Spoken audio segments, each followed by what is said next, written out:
Саламатсыздар ма? Мен Қарақия ауданы Құрық ауылы нөмірі 6 жалпы білім беретін мектептің информатика пәні мұғалімі Асқарова Шынар Жоламанқызымын.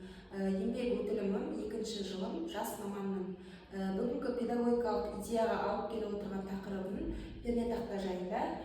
Пернетақта мен жұмыс дағдысын, ойын элементтерін және жасанды интеллект құралдары арқылы қалыптастыру дейтін тақырып алып келдім. Жалпы бүгінгі тақырыбымның өзектілігі ағымдағы проблемалар. Бастауыш оқушысы пернетақтамен баяу жұмыс жасайды, әріптерді ұзақ іздеп отырады және мотивация төмен, дәстүрлі жаттығулар жалықтырады. Оның шешімі ойын элементі мен жасанды интеллект қызығушылығын арттыру және де АЕ тапсырмасымен персоналды түрде құра алады. Жалпы бүгінгі педагогикалық идеяның мақсаты пернетақтамен жұмыс дағдысын, ойын технологиялары және жасанды интеллектті Copilot ChatGPT Kids көмегімен қалыптастыру, оқушының жылдам әрі дұрыс теру қабілетін дамыту. Бүгінгі тақырыбымның міндеттері пернетақта құрылымын таныстыру, ойын арқылы дағдыны жетілдіру және АЕ көмегімен және деңгейдегі тапсырмаларды беру, жаттығуларды бейімдеу, пернетақтаның жылдамдығы мен дәлдігін арттыру, саналы цифрлық сауаттылықты қалыптастыру. Жаңашылдығымыз АЕ ойын жүргізуші рөлінде Copilot тапсырманы басқарады, автоматты деңгейді бейімдеу, тапсырмаларды оқушы деңгейіне қарай бөліп беру. Интерактивті ойындар, 10 секунд жарыс, жасырын әріптер, пернені тап, сол сияқты және де жедел кері байланыс АЕ қателерді анықтайды және баламен диалог режимінде жұмыс жасайды.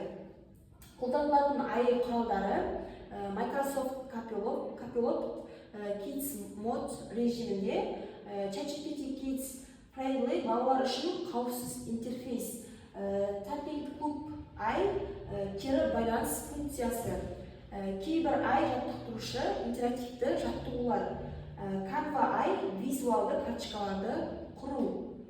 Сабақтың барысы бірінші кезең таныстыру, пернетақта аймақтарын түспен бояу, яғни әрбір аймақ өзінің түсі бар, оқушылар оңай ажырата алу үшін, және де саусақ қою ережесі, дұрыс позициясы, саусақтың орналасуы, қарапайым әріптерді көрсету, негіздеу пернелерін бастау. Сабақтың барысы екінші кезеңіміз ойын элементтері. Жасырын перне, яғни оқушы дыбысты естіп, пернені өзі табуы керек. Қай пернені басамын? Экранда әріп көрсетіліп, экранға пернені шығарып қойып, оқушы пернені басуы керек. Сәйкестендіру пазлдары әріптерді орындарына салу ойыны. Және гармония, оң қол, сол қол, екі қолдың координациясын дамыту. Сабақ барысы үшінші кезең АЕ арқылы тапсырмалар алу. Copilot командалары маған 2 сыныптың оқушысына оңай 5 тапсырма жасап бер. Немесе тек F және G пернелеріне жаттығу дайында, 10 секундтық жарыс дайында деген сияқты, күрделілігін жеңілдет және күрделендір деген сияқты. АЕ автоматты түрде беріліп отырады, сөздер, фразалар, таймер, қатені талдауы. Сабақтың барысы 4-ші кезеңде АЕ және оқушы жарысы. Мысалы, АЕ оқушыға саған 15 секундтың ішінде 3 сөз берем. Мысалы, кат, сан, кей. Кім жылдам тереді? Оқушы тереді, ал АЕ оқушыны жарайсың, келесі деңгейге өттің деген сияқты оқушыны марапаттайды. Мини ойындар ұйымдастыруға болады. Оларға мысалы сиқырлы әріп, оң қол, соң қол жарысы, АЕ генераторы, кездейсоқ әріп, пернетақта лабиринті, сөзді жылтартер, қай перне жоғалды деген сияқты мини осындай ойындар ұйымдастыруға болады.